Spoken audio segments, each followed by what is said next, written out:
اپنے بارے میں بول گیا کہ میرے لیے ہے، پھر میں اپنی تسکین طبع کے لیے حضرت یہی جملہ اپنی ذات کے لیے بولنا چاہتا ہوں، جس کے پاس کوئی چیز نہ ہو اسے اس چیز کی شک بڑی ہوتی ہے۔ یا اللہ تیرا باپ نہیں، تیری ماں نہیں، تیرا بیٹا نہیں، تیری بیٹی نہیں، اب شک تو ہوگی۔ فرمایا ہاں ہاں میں نے شک کو دور کیا ہے۔ یا اللہ کس طرح دور کیا ہے؟ فرمایا میرا باپ نہیں تو کیا میں محمد کے باپ کی قسم اٹھا رہا۔ سبحان اللہ، تکبیر،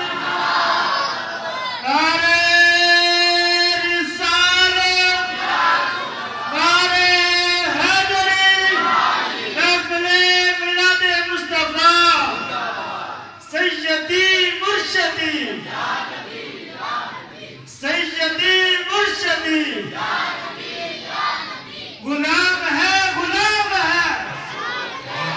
تجھے تو کسی نے پیدا نہیں کیا، تجھے تو کسی نے پیدا نہیں کیا۔ یہاں کیا فرماتا ہے؟ جواب آئے گا میں محمد کے میلاد کی قسم اٹھا کے اپنی سکھ پوری کر رہا۔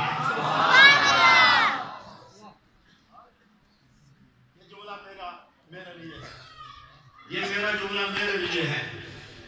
مجھے کسی نے پیدا نہیں کیا، لیکن آمنہ کے گھر میں جو پیدا ہوا ہے میں اس کی قسم اٹھا کے آئے اپنی سکھ پوری کر رہا ہوں۔ اب اندازہ کیجئے یہ ہے میلاد مصطفیٰ، اور پروردگار عالم قسم اٹھا رہا ہے اور ساتھ کہہ رہا ہے جبرائیل جی رب جلیل حکم جا میرے محبوب کی آمد کی رات آ گئی ہے۔ مولا چاہتا ہوں ایسے نہ جاؤ، ذرا ساجد دھج کے جانا، بن ٹھن کے جانا۔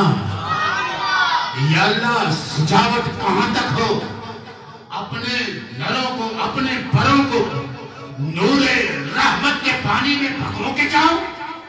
فرمایا ہاں ہاں نور رحمت کے پانی میں پروں کو بھگو کے جاؤ، لیکن سن جاتے جاتے جہنم والے کو کہہ دے کہ آج کی رات جہنم کے دروازے بند رکھنے ہیں، تو جا کے جنت والے سے کہہ دے رضوان آج کی رات جنت کے دروازے کھول دے، حوروں سے کہہ دے حوروں